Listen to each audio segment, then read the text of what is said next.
तो दोस्तों स्वागत है आपका फिर से हमारे एक और एक्सप्लेनेशन वीडियो में। तो आज हम बात करेंगे जुजुत्सु काइसेन सीजन 2 के एपिसोड 17 के बारे में।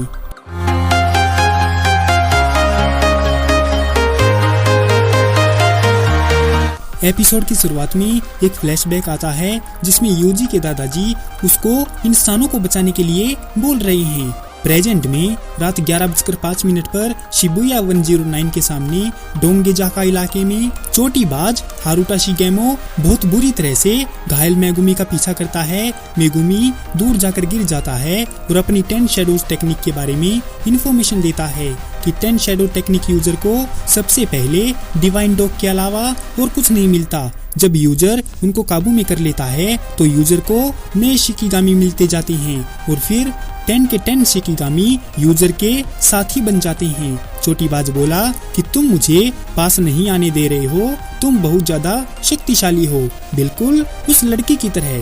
तुम्हारी बहुत ज्यादा ब्लीडिंग हो गई है, इसीलिए मुझे कुछ करने की जरूरत ही नहीं पड़ेगी क्योंकि इससे पहले ही तुम मर जाओगे।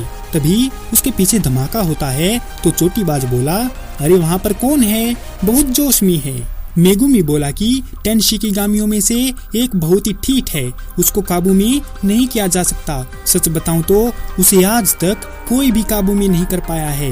बहुत से लोग मिलकर तो उसको काबू में कर सकते हैं लेकिन वो कामयाबी नहीं मानी जाती और इस रिचुअल से यूजर को कोई फायदा नहीं होता और इस शिकिगामी को काबू में किए बगैर इस्तेमाल नहीं किया जा सकता। लेकिन काबू करने के लिए उसको बार बार जरूर बुलाया जा सकता है, जो एक रिचुअल यानी के रस्म की तरह है।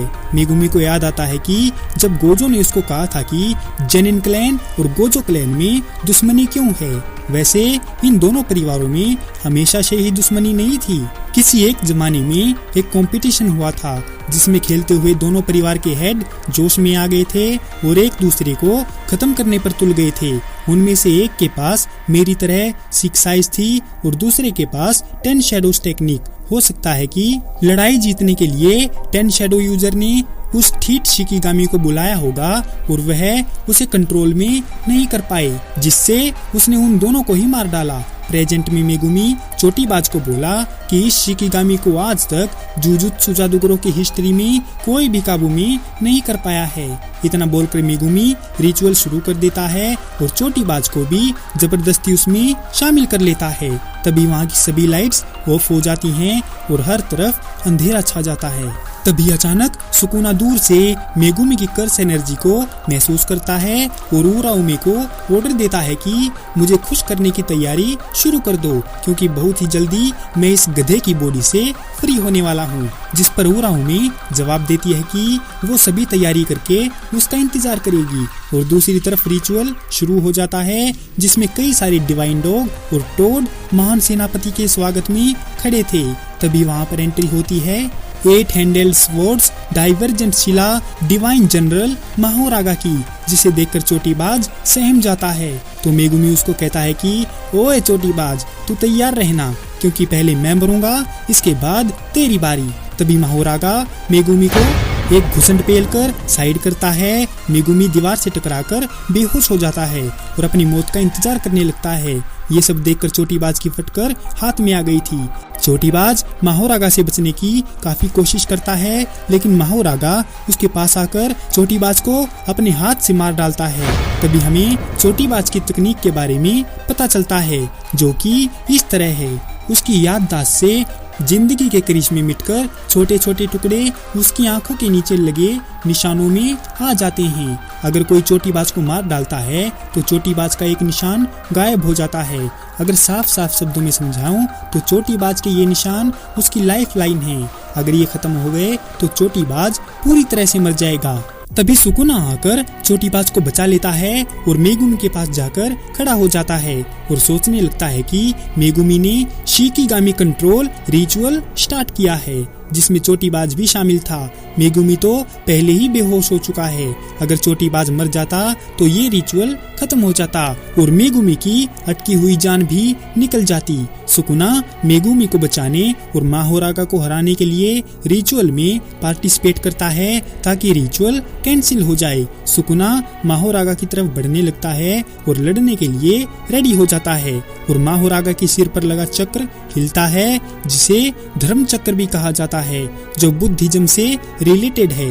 माहोरागा अपनी स्वॉर्ड निकालकर सुकुना पर अटैक करता है, जिसे सुकुना रोकता है, जबकि उसकी शॉक वेव पास की बिल्डिंगों के शीशे को तोड़ देती है। फिर माहोरागा की तलवार पॉजिटिव एनर्जी पैदा करती है, जिसे सुकुना जल्दी से उसके रास्ते से हट जाता है और माहोरागा के चेहरे पर मुक्का मारता है। जैसे ही माहोरागा उस अटैक से लड़खड़ाता है, सुकुना उस पर डिसमेंटल का इस्तेमाल करता है, जो उसके शरीर और उसके पीछे की बिल्डिंग में गहरे निशान करता है। फिर माहोरागा और सुकुना एक दूसरे पर एक साथ अटैक करते हैं। उनके हमलों से वो दोनों एक दूसरे से दूर की बिल्डिंगों में जा गिरते हैं। सुकुना सोडा पीते हुए और पॉपकॉर्न का एक डिब्बा लेकर उस बिल्डिंग से बाहर निकलता है जिसमें वो गिरा था। सुकुना को एहसास होता है कि माहोरागा के हाथ की तलवार शापित आत्माओं को मारने के लिए ही बनी है और इसमें बेहिसाब पॉजिटिव एनर्जी भरी हुई है। अगर सुकुना यूजी की बॉडी में नहीं होता तो माहोरागा उसको एक ही अटैक में खत्म कर सकता था। ऐसा सीजन 1 में भी हो सकता था। अगर मेगुमी वहां पर माहोरागा को बुला लेता तो माहोरागा सुकुना को मार सकता था, फिर चाहे सुकुना यूजी की बॉडी में हो या ना हो, क्योंकि उस टाइम सुकुना बहुत ज्यादा वीक था और इस टाइम उसमें 15 फिंगर की पावर है। सुकुना ने अपनी शापित तकनीक से फिर से माहोरागा की चेस्ट पर वार किया। इसके बाद माहोरागा ने सुकुना को पकड़ लिया और उसे घसीटते हुए एक बिल्डिंग की ओर फेंक दिया। माहोरागा उसका पीछा करना जारी रखता है, जबकि सुकुना बिल्डिंग पर बैक फ्लिप करता है और छत पर पहुंच जाता है। माहोरागा सुकुना को हथौड़े जैसे पंच से मारने की कोशिश करता है, लेकिन सुकुना उसे चकमा दे देता है और उसके चेहरे पर लात मारता है। माहोरागा जल्दी से अपने शरीर में हवा इकट्ठा करता है और फिर उस हवा के झोंके सुकुना पर छोड़ता है, जिससे सुकुना कई बिल्डिंगों से टकराकर गिर जाता है। सुकुना माहोरागा की एक उंगली निकालता है और फेंक देता है, तो माहोरागा तेजी से उसके पास आता है और अपने कटे हुए पैर से उसे नीचे पटक देता है। जैसे ही दोनों एक बिल्डिंग से टकराते हैं, माहोरागा सुकुना पर मुक्कों की बारिश कर देता है। सुकुना हर बार को रोकते हुए अपनी वाली बिल्डिंग को चीर देता है। जैसे ही बिल्डिंग गिरती है, माहोरागा हवा में उछल जाता है और सुकुना उसे एक केबल से बांधकर उसे पार्किंग गैराज में फेंक देता है। तो माहोरागा एक के बाद एक सुकुना पर गाड़ियां फेंक कर मारता है, जिससे सुकुना आसानी से बच जाता है। जैसे ही सुकुना माहोरागा के सिर को स्लैश करता है तो माहोरागा उसे अडॉप्ट करके बच जाता है। माहोरागा के सिर के पीछे के पहिए धर्मचक्र की आवाज सुनाई देती है, क्योंकि माहोरागा का सिर पूरी तरह से ठीक हो गया है, जिससे सुकुना हैरान होता है कि माहोरागा ने क्या किया है। दोनों आगे बढ़ते हैं। उनकी लड़ाई की आवाजें पूरे शिबुया में गूंजती हैं। जैसे ही चोटीबाज डरकर भागने की कोशिश करता है तो उसे रोकने के लिए एक कार उसके सामने आकर गिर जाती है। चोटीबाज देखता है कि बहुत सारी बिल्डिंगें ऊपर हवा में तैर रही हैं। वो दोनों लड़ते लड़ते लोगों की बिल्डिंगों में घुस गए। जैसे ही माहोरागा बिल्डिंग से टकराता है, सुकुना अपने आसपास के लोगों को मार देता है और फिर माहोरागा पर अपना हाथ रखकर उसे कई बार काटता है। सुकुना घायल पड़े माहोरागा को देखकर बोला, इस लड़ाई में कुछ मजा नहीं आया। सुकुना के इतना बोलते ही माहोरागा खड़ा होकर अपनी पॉजिटिव तलवार से फिर से सुकुना पर अटैक करने की कोशिश करता है। हालांकि सुकुना अपनी गर्दन से दूसरा मुंह बनाकर उस तलवार को पकड़कर काट देता है। फिर सुकुना माहोरागा पर अटैक करता है और उसे कपड़े धोने की डिटर्जेंट की दुकान में फेंक देता है। डिटर्जेंट द्वारा बनाई गई जहरीली गैस के कारण माहोरागा को उल्टी होती है। तभी माहोरागा के सिर का धर्मचक्र चमकता है और घूमता है।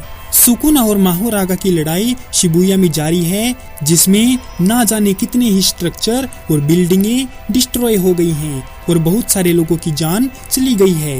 लड़ते हुए वो दोनों हवा में चले जाते हैं और साथ में गाड़ियां और ट्रेन भी। सुकुना हमला करता है जिसे माहोरागा ट्रेन के पीछे छिपकर रोक लेता है और सुकुना को ट्रेन में डालकर उसको मरोड़ता है और फेंक देता है। बहुत सारी बिल्डिंगें टूटकर गिरने लगती हैं, प्लेन क्रैश हो जाते हैं और सुकुना माहोरागा को पानी में डुबो देता है। माहोरागा पानी से निकलकर बाहर आता है तो सुकुना उस पर फिर से डिसमेंटल का इस्तेमाल करता है। लड़ाई के दौरान सुकुना को लगता है कि माहोरागा उरोजी जैसा है और मेरे स्लैशिंग अटैक से बचकर मुझ पर शापित शक्ति से अटैक करता है, लेकिन उससे पहले उसके सिर पर लगा धर्म चक्र घूमता है जिससे माहोरागा पर होने वाले अटैक उसमें ढल जाते हैं, यानी कि एडेप्ट हो जाती हैं। इसके बाद सुकुना हंसकर बोला कि इस शिकिगामी की वजह से मुझ में तुम्हारा इंटरेस्ट बढ़ गया है मेगुमी। जैसे ही माहोरागा बहुत बड़ा होकर सुकुना के पास पहुंचता है, king of curses Ryomen Sukuna domain expansion करता है। डोमेन एक्सपेंशन, malevolent shrine, 領域展開, 福間水市, छलावे की दुनिया, मौत का मंदिर, जिसका नाम है मेलवोलेंट श्राइन। सुकुना का डोमेन बाकी सबसे अलग है क्योंकि उसका डोमेन बिना बैरियर का है। सुकुना के डोमेन का रेडियस 200 मीटर का है और इस डोमेन में सुकुना की डिसमेंटल टेक्निक लगातार वार करती है जिसमें दुश्मन का बचना नामुमकिन है। डोमेन की चपेट में आकर मेगुमी न कट जाए, इसीलिए सुकुना उसको 140 मीटर का बनाता है। सुकुना के डिसमेंटल अटैक दो तरह के हैं। पहला ये कियोल डिसमेंटल, खाली न जाने वाले अटैक के लिए शापित शक्ति के साथ अटैक करता है, और दूसरा स्लैशिंग, ये बिना शापित शक्ति के सब पर वार करता है। ये दोनों अटैक्स मेलवोलेंट श्राइन के खत्म होने तक लगातार होते रहते हैं। सुकुना को माहोरागा को हराने के लिए उस पर लगातार अटैक करने होंगे ताकि वो उनको अडेप्ट न कर पाए, लेकिन अगर माहोरागा ने अटैक्स को अडॉप्ट करना सीख लिया तो वो भी काम नहीं आएंगे। उनकी लड़ाई का असर इतना तेज था कि पूरे शिबुया से उसे कहीं से भी देखा जा सकता था और लोग उड़ती हुई बिल्डिंगों को आसानी से देख पा रहे थे। डोमेन के असर से घायल माहोरागा के ठीक होने से पहले सुकुना एक फायर एरो को माहोरागा पर मारता है जिससे वहां पर आग का जलजला आ जाता है। अगर कोई आम इंसान वहां पर होता तो वो 1 सेकंड में ही भाप बन जाता। सुकुना माहोरागा को हराकर रिचुअल कैंसिल करता है और माहोरागा वहां से गायब हो जाता है। इसके बाद सुकुना चोटी बाज के पास जाकर बोला, तू मुझे ऐसे क्यों घूर रहा है बे, चल भग जाए यहाँ से। एक बार फिर से मौत से बचने से बहुत खुश होकर चोटीबाज सुकुना को थैंक यू बोलता है और मेलवोलेंट श्राइन की वजह से बन गए गड्ढों में भाग जाता है जिसमें गिरकर वो मर जाता है क्योंकि नानामी के साथ लड़ाई में उसकी लाइफलाइन खत्म हो गई थी। सुकुना इस बात से खुश है कि उसकी आजादी का टाइम करीब है। इसके बाद सुकुना मेगुमी की रिकवरी के लिए उसे शोको और यागा के पास एक झटके में छोड़कर चला जाता है। शिबुया 109 के सामने वाले इलाके में आकर सुकुना को महसूस हुआ कि यूजी अपनी बॉडी पर कंट्रोल कर रहा है, तो सुकुना यूजी से कहता है कि उसने जो तबाही मचाई है उसको यूजी बड़े ध्यान से देखे। इसके बाद यूजी फिर से अपनी बॉडी में आ गया तो उसे तुरंत उन सभी लोगों की याद आती है जिन्हें सुकुना ने मारा था या खतरे में डाला था, जिससे उसे घबराहट होने लगती है और यूजी रोने लगता है।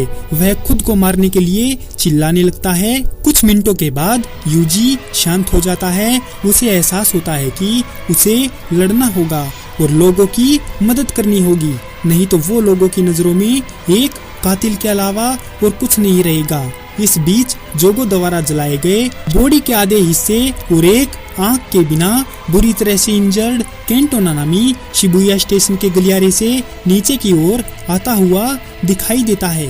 इसी के साथ ये एपिसोड यहीं पर खत्म हो जाता है। तो दोस्तों, कैसे लगी आपको जुजुत्सु काइसन सीजन 2 के एपिसोड 17 की ये एक्सप्लेनेशन वीडियो? अगर आपको ये वीडियो पसंद आई हो तो इस वीडियो को लाइक और हमारे चैनल को सब्सक्राइब जरूर करें। आपका हमारी वीडियो देखने के लिए बहुत बहुत धन्यवाद और शुक्रिया।